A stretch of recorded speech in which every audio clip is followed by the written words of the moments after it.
Hello present, hello future, hello you. Recently there's been a discussion on YouTube about YouTube culture and idolizing YouTubers and YouTubers not looking at their audiences complexly, and I want to contribute to that discussion today whilst putting stuff on my wall. JGuy365 said, "The way you read my comments, It's tickled my fancy. I will find a way to add myself to your wall." Yeah, I don't think I made this very clear, but I'm adding all of the comments from that video to my wall. So you've already found a way, though you can find another.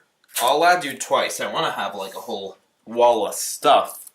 This is really terrible tape. I'm gonna get better tape. So I think YouTube has always felt like much more of a community than traditional media, and that makes sense. Because, you know, it's on the internet, and that's a very community-centric place. But recently, with growing audiences, that's been dwindling a bit, and there's certainly the fandom kind of community that still remains. You know, the Tumblr gifs, and the quotes, and the art. Air Schwartz said, enjoying from Canada. Hello, Canada. And I think it's okay that some parts of YouTube are becoming more like traditional media, and less of an interactive community. But some parts of YouTube, like Vlogbrothers and Nerdfighteria, really depend on that community, and that's really what makes them so special. John Green's Vlogbrothers video today was all about community and different ways to be involved in the Nerdfighter community. And what I'm seeing popping up in a lot of YouTube communities is different levels of community. I'm saying the word community way too much. This is applicable to more than just Nerdfighteria, but I'm going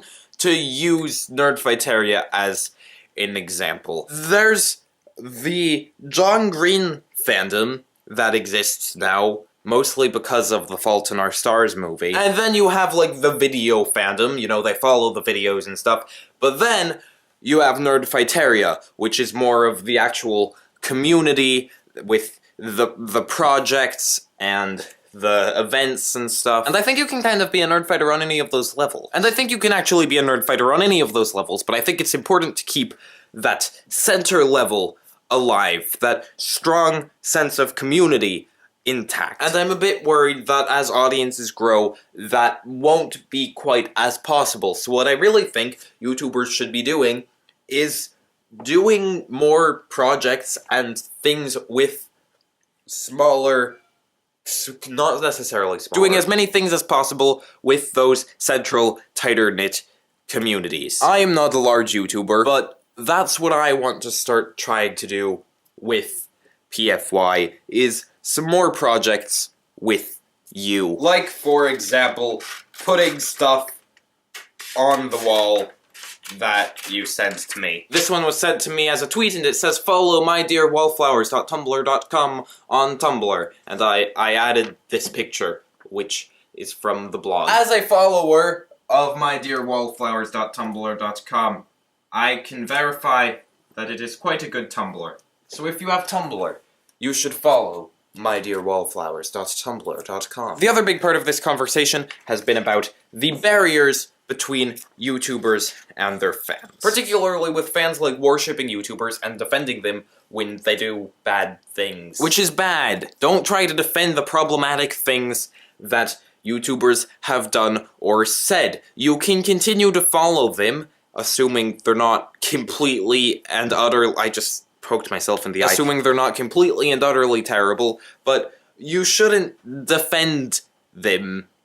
You should try to inform them that that thing is problematic. And also don't, like, idolize YouTubers, and I feel like I'm a bit of a weird person to be saying that because, I have this thing with Hank Green's mustache. It is okay to think that YouTubers are really cool, and it's okay to joke about how much their mustaches mean to you. But when you actually, like, put that to practical use and start just screaming every time they enter a room and just freaking out and not acknowledging if they do bad things, that's a problem. And on the other side, I think it's very important for YouTubers to imagine their audiences complexly, and for YouTubers to realize that their audiences are people, and not just screaming fangirls. Additionally, I think all of this can again be helped